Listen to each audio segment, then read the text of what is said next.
Hola, ¿qué tal? ¿Cómo están? Soy Carla Jarada. Bienvenidos a la entrevista. Les vamos a presentar a nuestro invitado el día de hoy. Es de mi generación. No les voy a decir cuántos años tenemos, pero es de mi generación.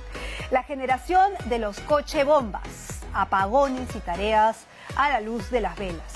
Vio caer a Abimael Guzmán y cambiar el Perú en los últimos años.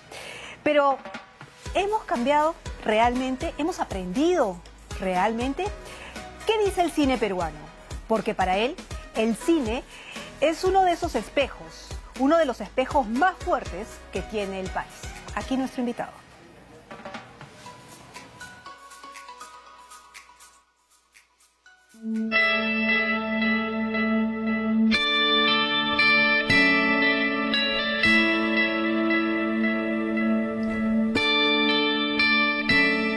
He deseado y he luchado mucho por poder entrar al cine y contar historias.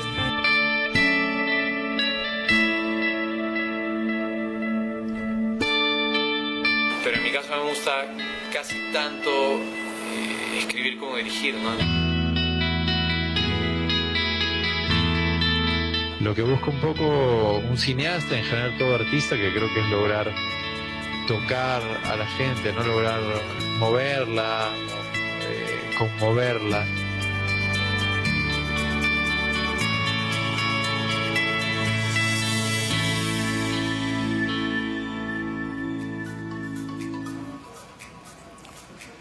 Le damos la bienvenida al señor Eduardo Mendoza. ¿Cómo estás, Eduardo? ¿Qué tal, Carla? Nada, bienvenido. contento. Aquí un lujo tenerte, de verdad. Porque hoy día realmente estaba viendo parte de tus películas o parte de tus cortos y la verdad creo que eres uno de los pocos con conciencia social en el cine, ¿no? Uno, no sé, ¿podrías encajar en eso o no necesariamente? Sí, en el sentido de que me han interesado tocar ciertos temas, ¿no?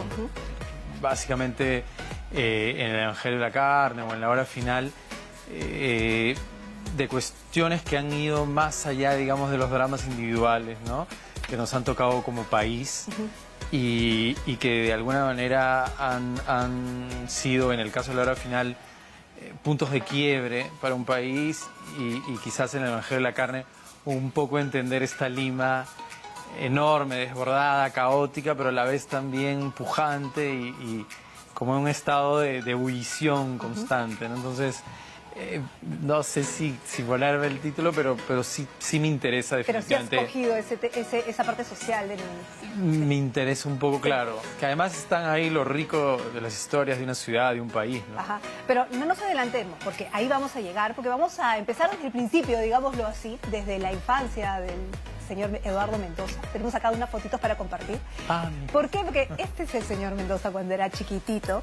¿Y qué pasa? Nos llamó poderosamente la atención porque decíamos, ¿por qué es que logra captar con esa sensibilidad ciertas cosas que tal vez no se han captado antes en el cine? Que sí se ha hablado de tiempos difíciles, pero tal vez no.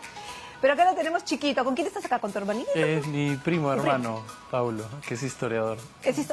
Mira tú. O sea, que los dos han podido compartir varias cosas. Sí, de hecho, bueno, él se fue muy chico a Inglaterra, estudia allá, trabaja, pero sus estudios son en historia latinoamericana, así que digamos que es alguien con el que ¿Con conversamos. quién? Y, digamos, ¿es tu cómplice en esos temas o en algún momento han chocado, digamos? Sí, conversamos, está el tema de la distancia, ¿no? Y él trabaja, pero siempre que podemos conversar o él viene, le muestro el guión o adelantos de la película, ¿no? ¿Y qué te dice, por ejemplo, cuando ve el guión? Te dice, eso va por ahí. Claro, no desde un lado, digamos, de un especialista, claro, un guión cinematográfico, pero sí quizás desde el lado de él, ¿no? Un poco desde el lado en el que él ha estudiado determinados fenómenos sociales y bueno, es una conversación de la cual yo puedo recoger cosas. Ahora, cuando yo te presentaba decía, eres de la generación de los coches bombas, Sí, ¿no claro. es cierto? De las tareas a vela. Crecido con eso. Hemos crecido así. Eso de alguna manera te ha marcado porque hay mucha gente que, si bien es de esa generación, prefiere olvidarlo y prefiere no hablarlo, ¿no? Es como un miedo insertado. Aquí tenemos a... Mi papá. Ajá. Mi papá, me acuerdo, él fue periodista, ella es mi mamá, él es mi sobrinito. Mi mamá era profesora y mi papá era periodista. Ok, entonces... En una época, imagínate, Complicada. en los 80, ¿no? Complicada. ¿Cómo eran las discusiones en tu casa? ¿Hablaban de estos temas que eran tan evidentes pero que a veces los padres no querían hablar? Mira, pasa que que lo he conversado también con gente de mi generación y por ahí algunos de las generaciones de abajo. Creo que en nuestro caso llegó un momento donde lo usual, la norma, el día a día era eso, vivir en un estado de guerra. Entonces creo que de repente una generación anterior o posterior podría sentir el cambio. Pero a ver, Sendero le declara la guerra al Estado peruano en mayo del 80, cuando yo cumplo 7 años, que es, ¿no? Digamos, un poco la edad donde empiezas ya A darte cuenta. más allá de tu entorno cercano y familiar. Entonces realmente no hay tanto con qué comparar. Es bien particular. Es claro. Entonces, yo crecí durante años y con mi hermanita más chiquita, haciendo las tareas con vela, como el niñito de la hora final, bajando y abriendo el caño y subiendo el agua a los 4 pisos durante años, porque como funcionaba con bomba, si no había luz, no había agua. Entonces, con el miedo de que mi papá, en esa época los periódicos cerraban a las 3, 4 de la mañana. Cosa que ahora no sucede. Ahora a las 7 de la noche ya cerró el Ya periódico. cerró el ¿sabes? periódico, pero Y hay el tema digital y las webs. Claro. Ahí no, entonces yo me quedaba, era el periodismo de otra época, De que la se vieja quedaban escuela. hasta, como te digo, de madrugada, fumando. ¿Y tú dormías antes de que tu papá llegara? Mira, hay algo que yo recuerdo ahora que soy papá y que dije, wow, qué fuerte, que tal cual lo que me preguntas. Recordé cuando escribía la película que yo dormía, según yo dormía, pero en realidad estaba en un estado como de un limbo y realmente me quedaba dormido cuando sentía el sonido de la llave y entraba, que como te digo era 2, 3, 4 de la mañana. Ahí recién dormía. Pasado el tiempo, con una hija de esa edad, digo, ¿cómo sería si mis hijas hoy todos los días vivieran con ese grado de ansiedad por años? Obviamente hay una consecuencia en uno. Claro, uno se olvida y sigue, la vida sigue.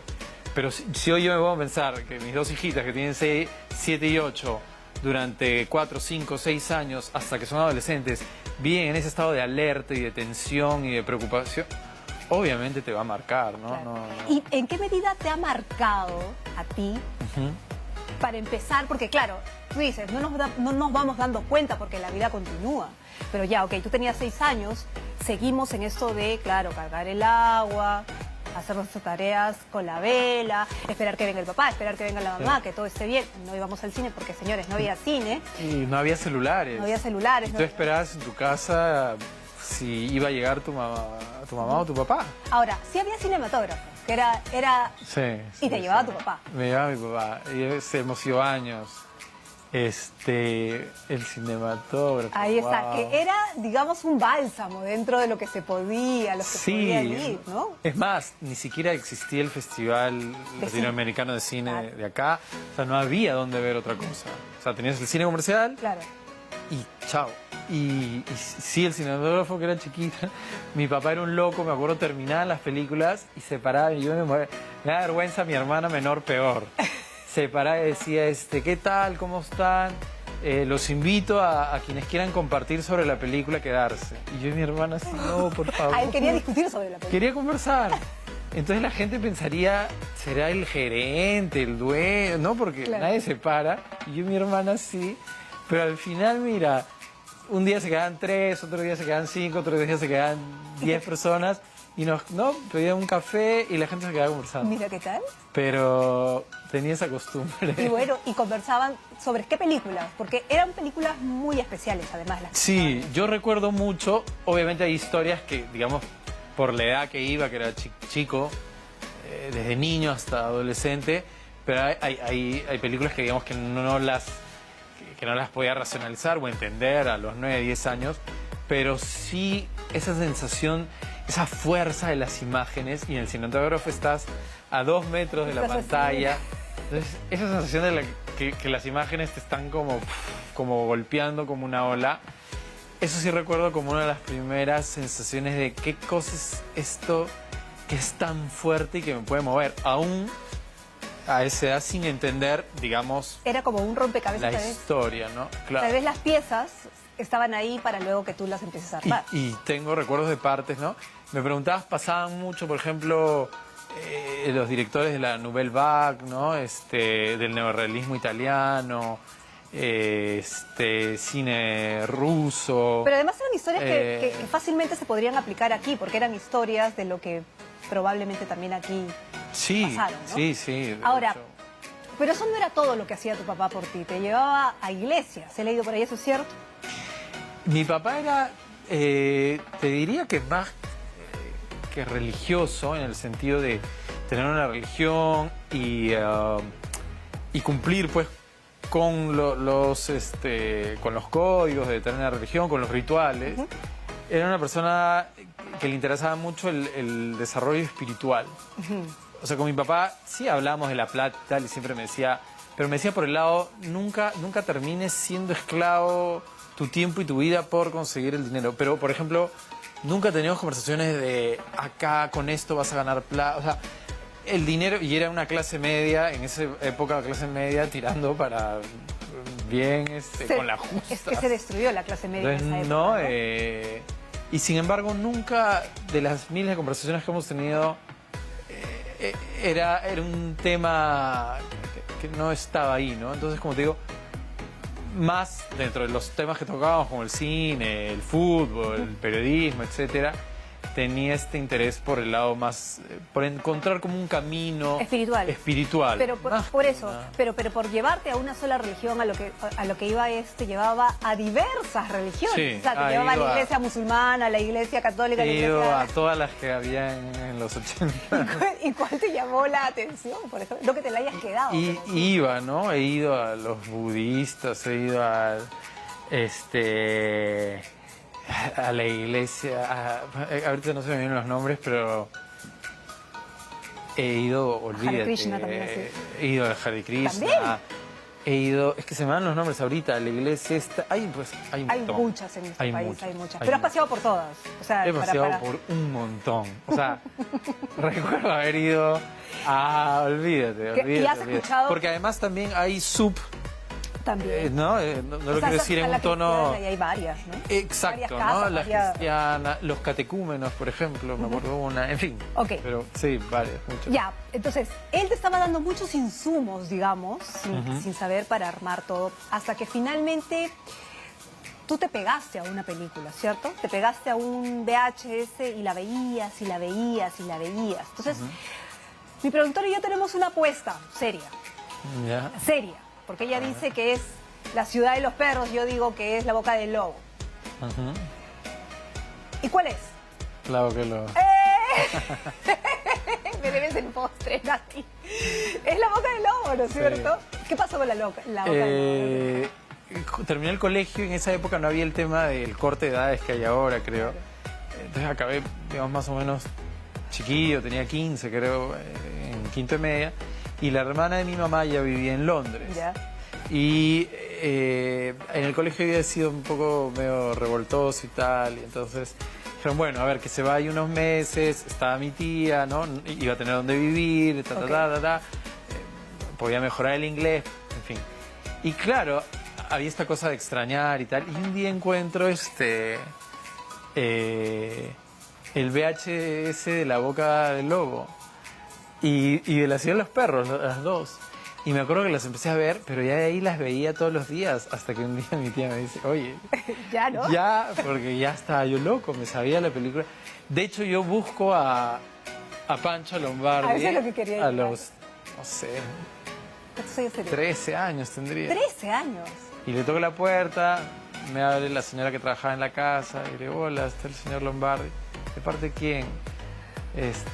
No sé qué le dije. Y al final salió Pancho, ¿no? Y yo, claro, en ese momento no tenía también idea de lo que significaba ser un director de cine ni lo que implica realizar una película. Pero me recibió, pero claro. Mira, De hecho, lo he abrazo. conversado después con Pancho y nos hemos reído. Claro, viene un chiquillo de 13 años y te dice, quiero dedicarme a hacer cine en los 80s en el Perú. Claro. Yo imagino de haber sentido pues pena, de hecho, Además, no, porque claro, Pancho me miraba como, yo no le puedo decir esto, ¿no? mira, y ahora son patas, pues, ¿no? Mira, ahí están... Ahí somos, sí, creo que es el santo de Gustavo, que es productor, Claro. sí, productor de Pancho y productor mío, y bueno, cosas de la vida, 12 años después terminé escribiéndole un guión a Pancho, ¿no? Que de hecho es un ícono del cine peruano y fueron las películas que empecé a ver. Claro, yo me acuerdo era muy clarito de ver La Ciudad de los Perros en la tele y Bien. que me dije que no podía verla porque tenía 9 o 10 Sí, y de ahí pues. busqué la manera de verla y me impactó porque realmente sentí, o sea, Argumentos fuertes, ¿no? de hecho las dos primeras películas peruanas tendrían, no sé, 8-3 creo que es, ¿no? 8-3, 8-5. Y yo 7-4, tenía pues, sí, 9, 10 años. Claro. Ahora, las dos son con Gustavo Bueno, ¿no es cierto? Sí, las dos son Gustavo. Y creo que se podría decir que es uno de sus actores fetiches. Para ti, ¿cuál es tu actor fetiche, por ejemplo? ¿Tienes? No sé si fetiche, trabajo con muchos, de verdad, actores y actrices con los que he disfrutado mucho el proceso de la construcción del personaje y tal. Te diría que Giovanni, en el sentido que hemos compartido varias películas, hasta hecho cameitos. Claro. Te lo decía porque aparecía también en la foto. O sea, sí, sí. o sea No, de increíblemente hecho, aparece en la foto también, ¿no? y Está. tiene un personaje muy potente en el Evangelio de la Carne, ¿no? Que un poco quizás su personaje Gamarra es el que de alguna manera concentra lo que es el Evangelio, ¿no? Entonces, No nos adelantemos, dice nuestra productora, porque Dale. me tienes que pagar el postre de la apuesta, Nati Horna. Muy bien. Vamos con tu primer videometraje, porque fue un proyecto universitario, ¿no es cierto? Y que luego Sí. se convirtió finalmente en un proyecto que vio la luz, ¿no es cierto? ¿Qué pasó ahí? ¿te refieres a TQ? Tecu. Sí, sí. Wow, míralo, Pietro de Chihuahua. Él también podría ser tu actor fetiche. Pietro, ¿no es cierto? también. Él también, lo he visto mucho, es muy recurrente. en tu- Fue una locura, qué increíble. Oye, ¿cómo han sacado tantas cosas? ¿De dónde? Ah. Este equipo de... Él también lo he visto Dan recurrente. Neumann. Dan Neumann es el protagonista de 303, un corto que Que es impresionante, pero no nos adelantemos porque los vamos Pero a bueno, ir lo de viendo poco a TQ poco. fue bien particular porque era un proyecto de final de carrera. En ese momento la facultad quería incidir mucho en el tema de la televisión porque, como hablábamos, el cine en ese momento se estrenaba una película peruana al año, Claro. que era Pancho, por ahí Chicho, Tamayo, pero no había pues... No había más, ¿no? No había más. Entonces, obviamente la facultad quería que la gente que saliera tuviese trabajo. Y yo entendía, pero decía, no, yo quiero ser y tal. Insistí hasta que me dijeron, ya, haz tu corto. Entonces yo tenía que hacer un equivalente a lo que los chicos tenían que hacer en tele. Digamos, 2 bloques de un magazine Claro. o 2 bloques de un programa cultural, lo que sea, equivalente a 8-8-16, un corto.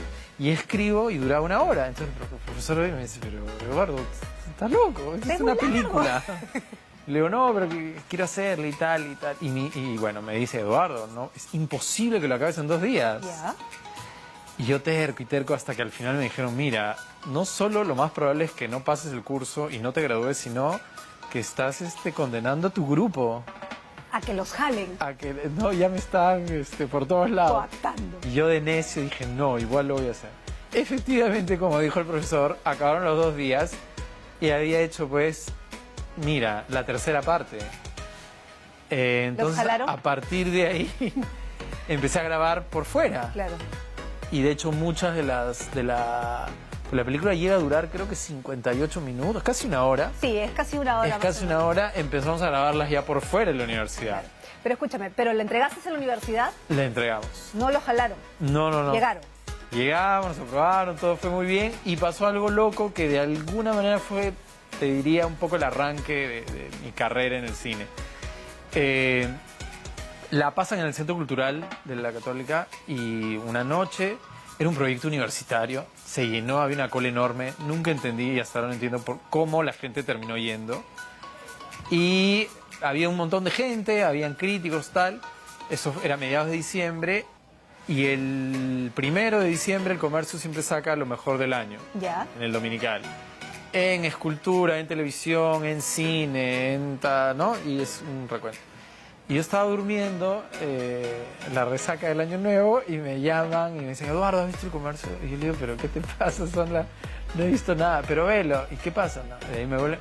Y ya la cuarta, quinta llamada, dije, ¿qué pasa? Estaba en la casa de mi abuela, bajo, no entendía, y en eso abro el dominical y sale algo así como, no, sorprendentemente la mejor película del año, no es una película, ¿no? Es un mediometraje universitario, TQ 1900, y era Bedoya quien... Claro.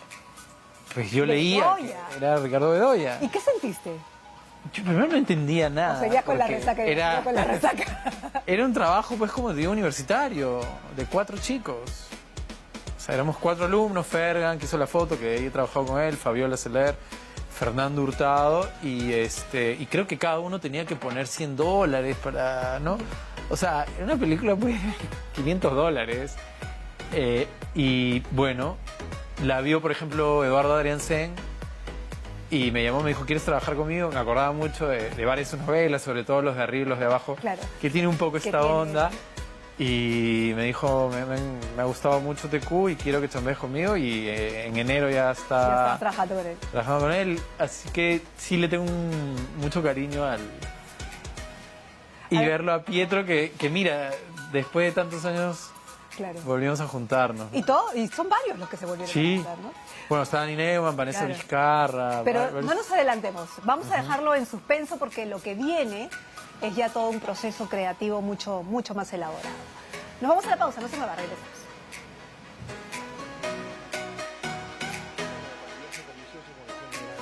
Llevas 2 años a juicio, nada más. Oye, Héctor, ¿tú estás loco? En 2 semanas va a cumplir 18, lo van a pasar al lurigancho. ¿Ya te van a dejar cargar el anda? Solamente pueden cargar los hermanos. Y mientras no me acepten, Puede pasar 1 año, 2 años, o nunca. Mire, le hemos hecho una biopsia de piel, le hemos descartado lupus, VIH...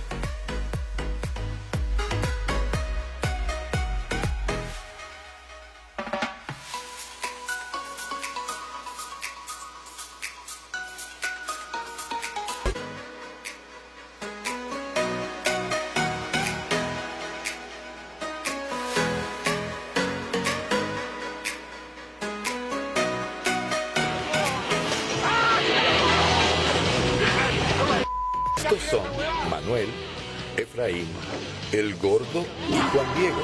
Ellos son los chicos de Mañana Te Cuento. Las locuras más grandes se hacen cuando la familia no está. Bueno, estos chicos ahora son unos galanazos de televisión, cine, novelas, no tiene qué nada. sé yo, ¿no? Lo que importa es que mi Además has compadre repetido con hoy estos personajes varias tiene veces, a ¿no? lograr. Hicimos esta serie, esta sociedad. Esta sociedad, ¿no? Y, a ver, 8 cajas de de lo condones, por último que favor. hemos visto, o sea, que hemos visto En este TQ, punto de la historia, hemos visto entran en Mañana Te escena Cuento las y esta sociedad ahora que lo nombras, Viviana, decían Gabriela las chicas, y Carmen. Chicas, aquí tienen les un traigo hilo un traguito conductor especial que de es la contar casa la y unos historia duranitos. de Decidir cierta las clase parejas social. les Ajá. toma un rato. ¿Por qué querías contar justo esta historia de esta clase social en particular? ¿De Mañana Te Cuento? Sí, o sea, el comportamiento de los chicos de cierta clase social, ¿no? Me interesaba, como te digo, en el sentido de... A ver, yo quería trabajar... Mi interés, digamos, como director de las películas que quería hacer, va más por el lado del evangelio, de la carne. Ajá. Ahora, también era consciente, tenía, no sé, 26, Era más 27 chico, años, claro. que también era muy complicado. De hecho, fui donde Gustavo, le llevé un guión que era, se podría decir que era un poco la semillita del evangelio. Ya. Y lo leyó y a los 2 días me dijo, es una locura, ¿no? Claro. Y en esa época y tal. Entonces, a ver, tenía 2 caminos. O intentar en esa época complicadísima y sentarme a esperar que alguien toque la puerta, que eso no pasa en la vida. O pasarme 10 años intentando sacar la película adelante y dije, no, yo quiero, y para convertirte en un buen director requieres, pues, es un oficio.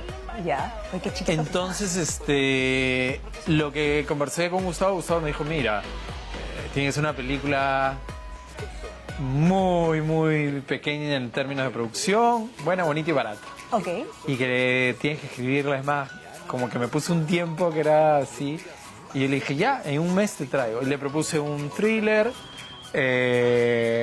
una película no me acuerdo, un drama, un thriller y una comedia juvenil. Ya, ok. Escogió esta y me dijo, dale, a ver, escribe. Y le escribí en un mes, en enero del 2004. Y se la llevé, me llamó y me dijo, vamos a hacer tu película. Y era el productor de Lombard, Inca Cine, Claro. de Fervente. Wow. Y un poco, era un... Y me imagino también Gustavo, por eso eligió la historia. Era una historia ligera, divertida, de 4 chicos de clase media, pero que a mí me interesaba un poco también desmitificar ciertas cosas, burlarse de otras, porque al final, claro, ¿no? Una primera mirada sería, ay, la típica película de las chicas, pero en realidad los chicos terminan como unos tarados. Y fregados, O sea, además. terminan fregados. Terminan bien Es fregados. un poco, ¿no? Todas estas ideas de la masculinidad o de la sexualidad y tal, que están tan como metidas. Entonces era un poco darle la vuelta, sin perder el tema de la comedia, darle una vuelta hacia el final, ¿no? Un poco esa era la idea de la peli, y en esa época que la gente no iba a ver películas peruanas, fue una locura. Me acuerdo que fue la película más vista cerca de 10 años. Claro. O sea, fue- Y empezaron también el boom de que la gente empezó a ir al cine más, ¿no es cierto? Las películas comerciales, o sea, digamos, un tuvieron... poco, ¿no? ¿No? Porque realmente de verdad es a partir de A Su Madre. Exacto. Porque mira, entre Pantaleón y Las Visitadoras el 98 y A Su Madre 2013, Ay, basta. en esos 15 años Claro. la película, una de las 2 o 3 más vistas es Mañana Te Cuento. Claro. Porque no habían películas de Claro. género. Y hay Mañana Te Cuento y Mañana Te Cuento 2, además, ¿no? Sí. Es cierto. Pero entre eso está esta sociedad que también es lo mismo, que retrata la historia de unos chicos, pero también tienen sus historias de fondo, también tienen sus Sí. dramas, también. Pues te decía, ¿no? Es como que le das un pincelazo a lo que supuestamente le pasa a los adolescentes, pero también como que retratas lo que está sucediendo dentro, ¿no? Siempre no pierdes tu mirada social, pues, ¿no? Tu mirada... Claro, en esta sociedad se pudo trabajar un poco más, Claro, porque era en una serie. Y un poco era la idea de estas familias que aparentemente tienen la vida resuelta y que todo está bien y son perfectos y lindos y maravillosos. Y era un poco escarbar dentro de la dinámica y los códigos de una clase alta latinoamericana, en este caso limeña, y sus contradicciones y prejuicios. Y Ahora, un poco también... claro, podemos quedarnos ahí, que eso fue lo que tú decías, ¿no? Ahí está, justo Gisela, que resultó ser talentosísima, además, después de esta sociedad. ¿Sabes que hicimos un casting con Bruno Pinasco? Claro. A ver. Gigante. Ya. O sea, no sé cuántas miles de chicas pasaron y al final, porque claro, Gianfranco, Claro. Denise, Ellas ya todos, estaban pero nos labradas. faltaba la protagonista y de verdad que ¿Cómo te jaló? hasta que un día llegó y dijimos tal, pero igual no es que la primera vez dijimos ya y seguimos buscando y en una segunda etapa dijimos, oye, ¿y esa chica Gisela? A ver, y la llamamos de nuevo con otras 2 chicas. Ya. Y ya después de un buen tiempo hicimos una segunda pasada con estas 3 chicas y ahí sí dijimos, no, Ella es. Gisela es Mircala. Ya, pero Toda. esta Mircala, ¿cómo fue que te enamoró? ¿Qué es lo que hizo que dijiste que ella fuera Mircala? Porque ha sido, digamos, entre las temporadas de esta sociedad, ella ha ido evolucionando, inclusive su forma, su personalidad. Claro, ¿no? o sea, la idea como Claro. sucede en muchas series o películas es que tiene que haber un elemento disruptivo que rompa, ¿no? Claro. Entonces, dentro de esta comodidad y estos, como te digo, estos acuerdos tácitos de que todo está bien y no habla, llega esta chica de otro lado que no respeta ni las maneras ni las transgresora. formas, que no transgrede tal, y que es este elemento, como te digo, disruptivo que les viene a sacudir el mundo, Claro. ¿no? Entonces eso era lo paja del personaje de Gisela, ¿no? Pero Gisela es así, porque a veces parece que ella fuera así. ¿O es que se quedó con este halo del personaje? Sí, no, yo la veo más... Creo que Gisela es más...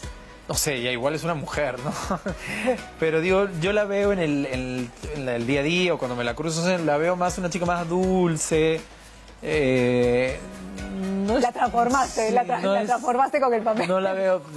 De hecho, es una muy buena actriz que tiene la capacidad justamente de transformarse, ¿no? Y por eso pues ha trabajado un montón en tele, en cine, pero... Ahora, en el interín, ¿no es cierto? Hay otro tipo de cortos, otro tipo de películas que tal vez la gente no conozca hasta llegar a las ya laureadas, porque vamos a llegar, señores, un poquito de paciencia, vamos a llegar al Evangelio de la Sangre y vamos a llegar a la hora final, pero creo que es bueno también conocer un poco más que es, por ejemplo, ¿no es cierto?, El bolero de noche. Y por eso te preguntaba si Sixia era, claro, pues tu personaje... Mira, Giovanni es una persona que tiene... A ver, creo que tiene esa luz, tiene esa cosa que va más allá del talento, que algunos actores lo tienen y otros no. Él tiene algo que logra transmitir, como Pietro, por ejemplo.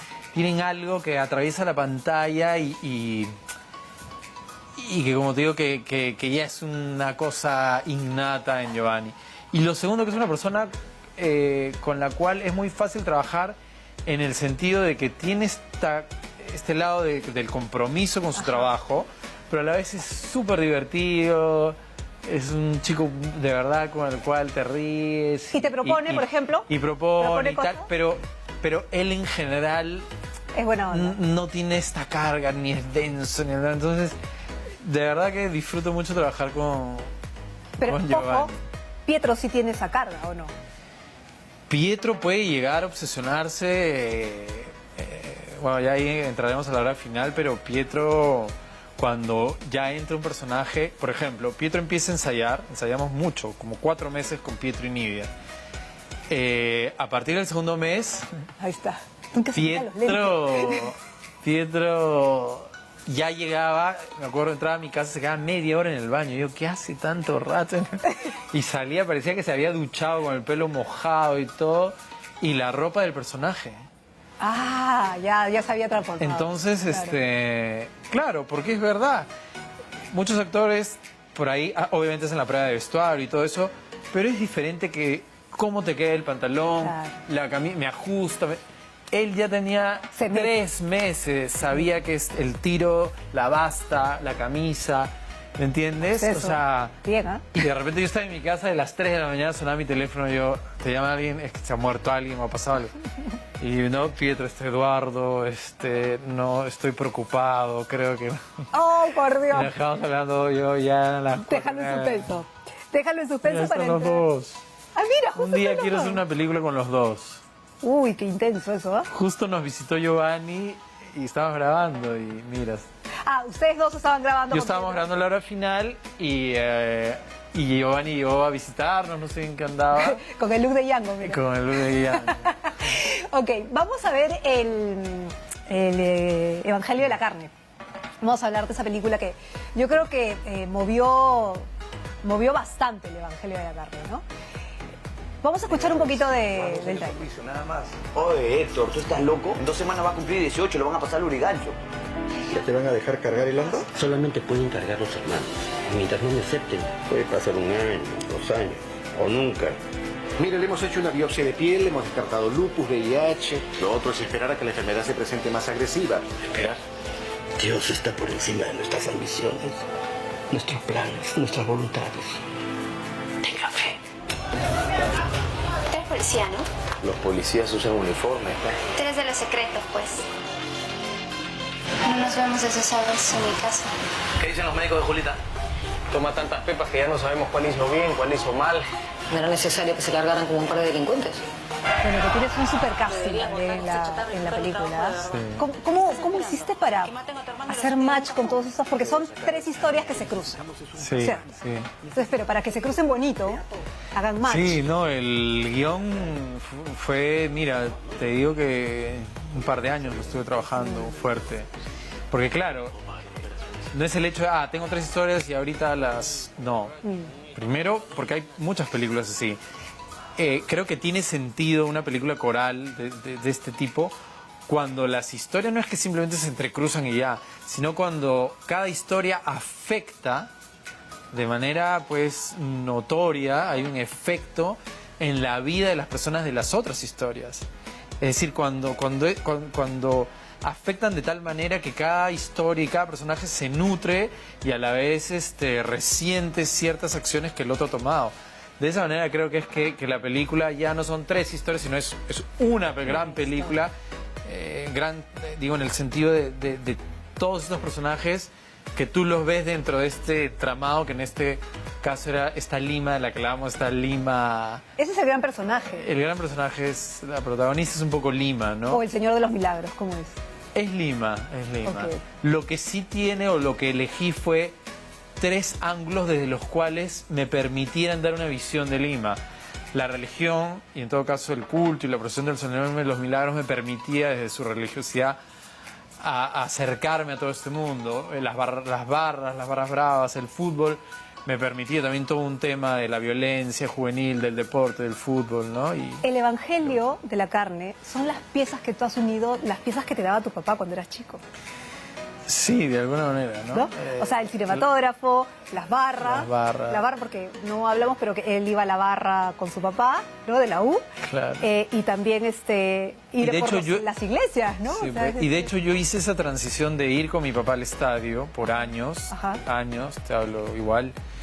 Y yo me acuerdo clarito estar en Oriente y ver literalmente, no sé, 3 personas, 3 puntitos saltando en Norte.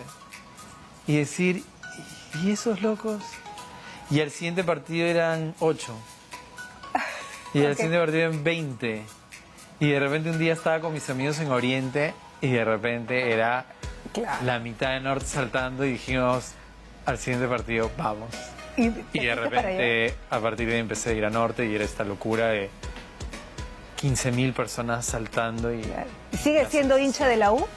sigo siendo hincha de la U, pero ya no puedo ir tanto. Claro. Antes iba a todos los partidos, ¿no? Ya no puedo ir tanto. De hecho, el acceso al Monumental, en fin, hay Claro. toda una serie de cosas que... Pero entonces, es cierto, el evangelio de la carne es el resumen de todas tus piezas, ¿o no? Es una película, sí, no autobiográfica, porque no es que las Claro, situaciones no. son Las mismas, que yo he ¿no? vivido, pero sí es muy cercana a lo que me ha tocado en la vida. Sí, de alguna manera podrías, como te digo, no, autobiográfica es mucho, pero sí, Claro.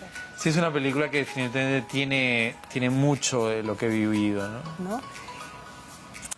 Es el póster. Y del además Oscar. la hiciste con tanto amor que llegó a ser preseleccionada para los Oscars, ¿no? Sí, sí, también fue paja porque claro, es toda la experiencia y vas aprendiendo un poco de lo que te contaba, un poco de qué manera se va moviendo. ¿Cómo se mueve? Porque justo antes de empezar el programa estábamos hablando de que por qué efectivamente no avanzó más en esta carrera y que por qué se llamaba la carrera de los premios Oscar. Por favor, compártelo. Para Claro, que la a gente ver, lo entienda. hasta ese momento, no sé si habrán cambiado y tal, pero cada país tiene un representante, ¿no? Entonces, dentro de las 20, 40, 100, 500 películas que se hagan, de los países que están como afiliados a la academia, se escoge uno. Entonces, el Perú, hay un jurado tal, eligió que ese año el Evangelio de la Carne representaba al Perú. Y así Argentina, México, Polonia, Noruega, etc. Entonces, van avanzando y hay un decantamiento y van quedando, ¿no?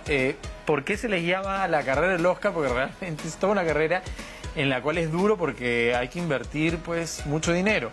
Hasta esa época lo que yo tenía entendido era que eran 300 miembros de la academia que votaban divididos en 3 grupos. Ya. Y que la película iba a uno de los grupos, con lo cual el trabajo de tu relacionista público en Los Ángeles era tratar de lograr que esos otros 2/3 la vieran para que al menos tuviesen la posibilidad de que votaran por ti. De que votaran, si no la han visto no tienes ninguna chance, ¿no? Exacto. Y algo que pasó que también fue bien loco, me acuerdo que estábamos una noche y había que elegir este PR, que cobran, aparte el sueldo eran 45.000 o 55.000 dólares el sueldo de la persona, ¿no? Porque tiene que alquilar los cines, una cosa no. Espérate, lo que me estás diciendo es que la gente que gana el Oscar es porque tiene el mejor PR y no necesariamente por ser la mejor película. Mira, hay de todo, ¿no? Porque obviamente hay grandes películas que han ganado el Oscar y otras mediocres. Lo que sí te digo en todo caso es que para ganarlo, para ser un poco más... Te diría que para ganar el Oscar en todo caso tienes que tener una buena película. Ya. Igual a veces han escogido Claro. cosas que... Pero Pero tienes que tener una buena película, claro, pero también tienes que tener un equipo muy potente atrás y mucha plata. mucha publicidad. Sí, esas dos cosas van de la mano. Y te contaba eso porque teníamos que elegir el PR. Claudia Llosa nos había recomendado uno.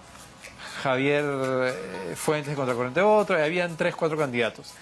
Y estábamos un poco en esa búsqueda cuando, me acuerdo un domingo en la noche, me entra un correo y veo y me dice, hola, soy tal, vi tu película en el Festival de Chicago, me gustó mucho y quisiera que si le pudieras mandar un link o una copia a mi socia. Ya. Dije, ya, le mando y a los 2 días me escribe la socia y me dice, hola, ¿qué tal? Soy fulanito y tal, vi tu película, me ha gustado mucho. Mi trabajo, yo me dedico exclusivamente a mover las campañas de las películas en el Oscar y en los Globos de Oro. Me interesaría moverla tuya en el Oscar. Te mando un attach con mis trabajos, ¿no? Las películas que ha movido. Y mi director favorito, uno de los que más me ha gustado y que me han marcado en mi vida es Scorsese. Y abre el attach y la primera película es The Departed, Scorsese, ganador del Oscar. Y dije, Esta es. dije, ya me ha gustado, le digo, oye, no hay discusión, ¿no? Trabajamos juntos. Y, ¿Dónde firmo? y nada, pues nada, esa agencia y la señora fue la que movió el evangelio, la que movió la película ahí. Bueno, pero vamos a hacer una pequeña pausa porque acá me están destrozando el oído diciéndome que nos tenemos que ir a la pausa. Pero regresamos con otra de las películas que también ha marcado historia, sin duda. Historia porque además el contenido de lo que significa para nosotros como padres. Volvemos. ¿Estás durmiendo? Se han volado 5 torres, media ciudad a oscuras. Y arriba me están presionando para que presente terrucos. ¿Escuchaste, Zambrano? Estamos perdiendo tiempo. Yo creo que el cachetón está mal. O de repente se fue del país y dirige todo desde afuera. Y así es.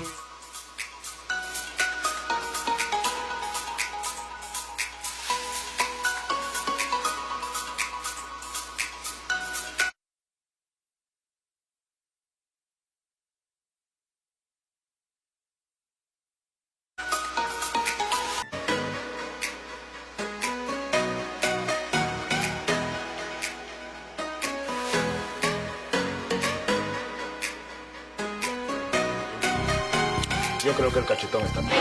O de repente se fue del país aquí está. y dirige todo desde Finalmente afuera. llegamos a la hora final. Ya para este bloque creo que es importante hablar de este tema porque a veces no lo hablamos, ¿no? Cuéntanos, ¿por qué decides hacer la hora final así? Ajá.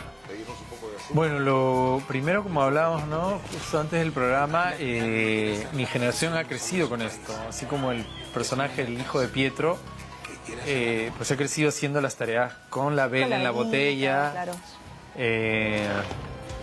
con los apagones, con los coches bomba, con los cortes de luz, de agua. Rodeadas de violencia. ¿No? Y con lo que hablábamos esto, ¿no? La sensación, la angustia de tu papá, tu mamá van a llegar, no van a llegar, ha pasado algo, o sea, entonces, pues eso está absolutamente dentro y es una consecuencia, o sea, es algo que llevamos todos, o sea, no hay manera de que uno escape a eso, sea que lo tenga de manera consciente o esté ahí, pero es algo que lo llevamos y que es muy fuerte, ¿no? Entonces, era una época en particular que me había marcado muchísimo y a mí y a mi generación en particular. Nuestra. Y que pues sentía que quería hacer una película, ¿no? Tener una mirada, una visión sobre esto que por otro lado la sentía no, necesaria en el sentido no de que yo tuviera que hacerla, sino necesaria en el sentido de que esta película u otras películas o libros,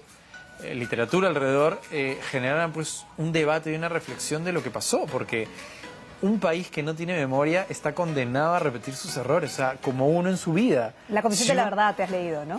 También leí la verdad, O sea, pero digamos, es algo, yo entiendo, es mucho más complejo, pero por otro lado también es sencillo en el sentido de que uno en su propia vida, si tienes una serie de cosas y estás viendo que se repiten esa serie de errores o situaciones, porque tú no has cambiado ciertas cosas, es lo mismo a gran escala en un país. Entonces, si realmente no nos damos cuenta y simplemente decimos, no, es que estos terrucos de mierda... No, a ver, ¿qué pasó que se llegó a esta situación? O sea, no solo el loco de Abimael y tal. Fallamos como país para que todo esto explotara de esta manera, ¿no? Ok, tú has hecho, si podría decirlo, un poco de catarsis, pero también has buscado que se hable, se reflexione. Inclusive ha habido un conversatorio en Ayacucho, o sea, digamos, donde nace.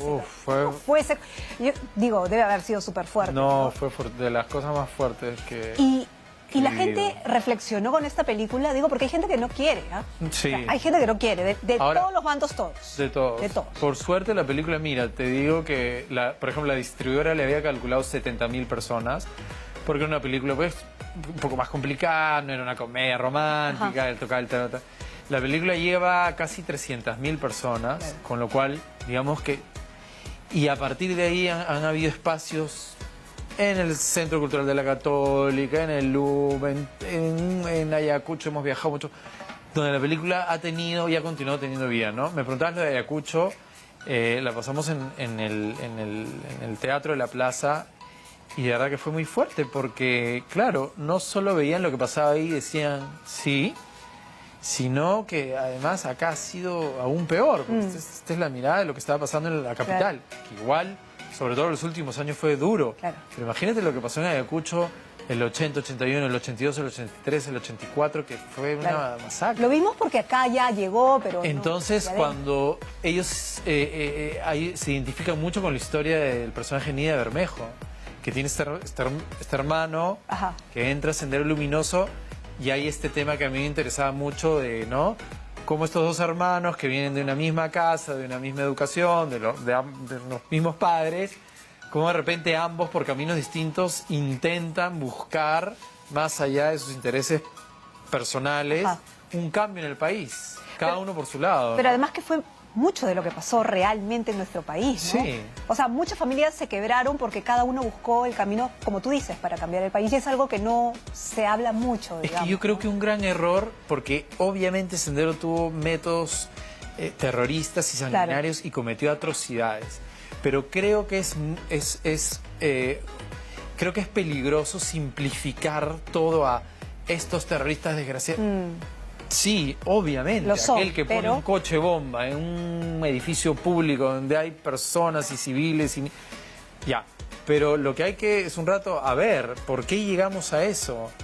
¿Qué estaba pasando para que en el 80 hubiese esta cantidad de resentimiento, para que el país viviera en estos grados de injusticia y también de violencia? Porque el no tener acceso a los servicios básicos es un ejercicio de violencia diario muy duro, ¿no? Entonces, y lo seguimos teniendo, que es lo peor. Y lo seguimos teniendo, ¿no? Entonces, por ese lado, siento que sí es necesario que exista... catarsis más, y hablar que más. Existan películas y que se hable, que se converse y que se discuta, ¿no? Ajá. Ahora, lo alucinante de esta película es que grabaste en la misma casa donde sucedió todo. Sí, sí. Y claro, y te lo digo como periodista que ha ido a cubrir a esa casa 55.000 veces o cada conmemoración, digamos, porque no se puede decir aniversario, pero conmemoración, donde la señora que vive ahí está harta de todos nosotros, claro, los periodistas, y nos quiere tirar agua caliente. No quiere que entre nadie. ¿Cómo hiciste para entrar y grabar? Mira, me llama la productora de locaciones y me dice, oye, Eduardo, tal, he encontrado la casa donde sería la casa donde capturaron a Ismael, no sé qué, tengo una buena opción. Ah, man, ¿dónde es? Me dice, mira, es justo bien cerquita de la casa donde lo... Y yo se me quedó eso y dije, oye, y si vas y preguntas ahí, ya, bueno, a ver, fue. Y me dice, no, la señora no, le digo, insiste. De ahí, no quiere, no sé qué. Ya, dale, ya la pobre. Entonces fue donde la señora le dijo, señora, como el director me está torturando, le pido que usted le diga que no se puede. Claro, dígale usted, por favor, que no. Porque ya la tenía loca. Entonces me dice, me llama, me dice, Eduardo, ven y conversa con la señora. Entonces voy y lo primero que me dice fue eso. Me dijo, Eduardo, ¿tú sabes en 25 años cuánta gente me ha tocado la puerta? Periodistas, abogados. No, señora, miles. Ya la veía medio así. ¿Y sabes a cuánta gente le ha abierto la puerta y le ha dejado subir? No, señora, a ninguno. Y yo dije, ya no tengo ninguna chance. Pero al final, me dejó entrar, estamos en la sala y tal. Y conversando, me dijo, aparte, no vaya a ser una película que no sé qué, yo no quiero. Tú sabes que aparte piensan que los delatan y le tienen un cartucho de dinamita, claro, a la señora. Entonces la señora no quería saber nada. Pero claro. Además que ella se entera, viendo el noticiero, sale a la casa. Que era su casa. Que era su casa, entonces por lo tanto que ella era senderista. Ella va, la casa se le incautan 3 o 4 años. Sí. O sea, imagínate que tú alquiles una casa y luego ves que Abimael está en tu casa y que además tú eres cómplice porque tú estás escondiendo a Abimael. Entonces la señora, lo último que... Al final no sé cómo, De verdad, nos dejó 2 días de tal hora a tal hora y hemos grabado ahí. Y me acuerdo el día que subo y estábamos con uno de los agentes del GEIN, que fue increíble porque grabamos en la casa y yo estaba con el monitor, con Katia Salazar, que era mi asistenta, Katia que es actriz, pero estuvo asistiéndome, con Patricia, que era mi script, y con 2 de los agentes. ¿Quiénes? Uno era que estaba en una de las primeras fotos que en un momento le decían el químico, y el otro con el que conversamos era Ardilla. Ardilla. Y que nos fueron acompañando diferentes días. Y me acuerdo que estábamos grabando la escena en la que entra Pietro y le apunta, ¿no?, a Abimael y dice algo que estaba en el guión. Y el agente del GEIN agarra y me dice: no, Eduardo, lo que le dijo fue esto. Dilo, por y me favor. da la frase. Dilo. Y él era, no me acuerdo la frase que estaba, pero le dice, lo apunta, lo mira, dice que claro, imagínate, era Abimael Guzmán, o sea, era un poco el diablo encarnado. Y lo mira fijo, dice que sentía que temblaba todo y le dice: tú te mueves y yo te mato, mierda. Y yo, corten, subí corriendo, le dije: Pietro, esa es la frase Así la vas a tal decir. cual Claro. que han dicho. Entonces fue súper fuerte, Claro. porque era el lugar donde estuvo Abimael, los agentes que lo capturaron, Ya. en la casa. Entonces fue... La vibra de la casa. Yo me acuerdo la primera vez porque me subí y le dije: señora, déjeme ver un poquito, y me trepé y entré al cuarto y wow, ¿no? Tú dices, qué fuerte. Ese día, Claro. claro, hablábamos de que hay cosas de fondo estructurales que no han cambiado, pero también es verdad que con la captura de Abimael hay un punto de quiebre en la historia del país, ¿no? Hay tantas Sin duda. cosas que preguntar, hay tantas dudas que me han quedado, más dudas todavía, pero lamentablemente se nos ha ido el programa. Pero en un santiamén, el último proyecto del señor Eduardo es justamente Las Barras, ¿no? El documental. ¿Es un Sí, documental? es un documental sobre la hinchada peruana, Ajá. no solo la que viajó a Rusia, sino la que estuvo en el Perú. Entonces, un poco gira en torno al tema de la identidad, Ok. ¿no? Como esta coyuntura de la clasificación y tal nos ha juntado Nos tenemos como que ir, país. Eduardo, nos Dale, van a dale. matar. Pero, ¿cuándo se estrena? Nada más, si nos vamos. El 21 de marzo en todos los cines del Perú. Perfecto, nos vamos. Contigo Perú se llama. Contigo, Perú. Nos vamos Ya con saben, nuestro Contigo selfie. Perú. Contigo, Perú. Chao.